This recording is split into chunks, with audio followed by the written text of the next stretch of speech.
Some further explanations. We go back here to the matter of the point of view, for, besides being vitally important, it is the one that is likely to give the student the most trouble.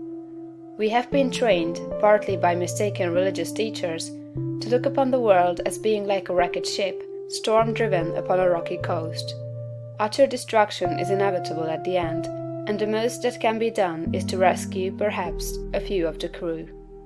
This view teaches us to consider the world as essentially bad and growing worse, and to believe that existing discord and inharmoniousness must continue and intensify until the end. It robs us of hope for society, government, and humanity, and gives us a decreasing outlook and contracting mind. This is all wrong. The world is not wrecked. It is like a magnificent steamer with the engines in place and the machinery in perfect order. The bunkers are full of coal, and the ship is amply provisioned for the cruise. There is no lack of any good thing. Every provision omniscience could devise has been made for the safety, comfort, and happiness of the crew. The steamer is out on the high seas, tacking hither and thither, because no one has yet learned the right course to steer. We are learning to steer, and in due time will come grandly into the harbor of perfect harmony. The world is good and growing better. Existing discords and inharmoniousness are but the pitching of the ship incidental to our own imperfect steering. They will all be removed in due time. This view gives us an increasing outlook and an expanding mind. It enables us to think largely of society and of ourselves, and to do things in a great way.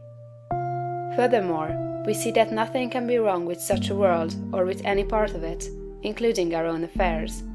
If it is all moving on towards completion, then it is not going wrong.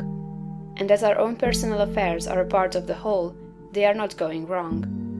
You and all that you are concerned with are moving on toward completeness.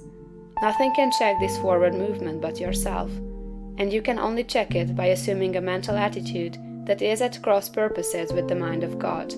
You have nothing to keep right but yourself.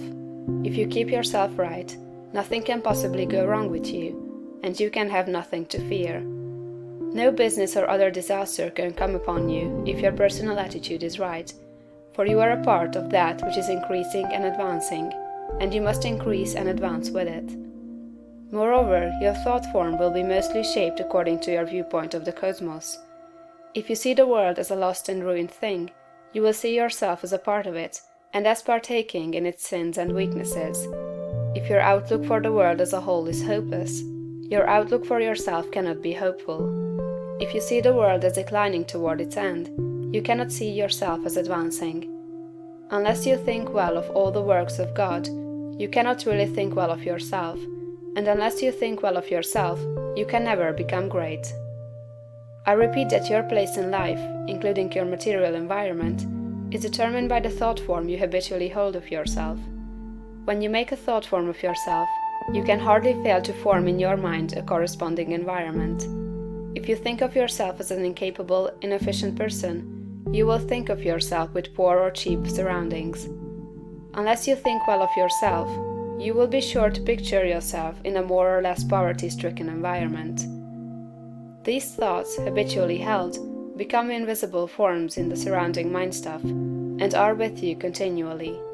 In due time, by the regular action of the eternal creative energy, the invisible thought forms are produced in material stuff, and you are surrounded by your own thoughts made into material things.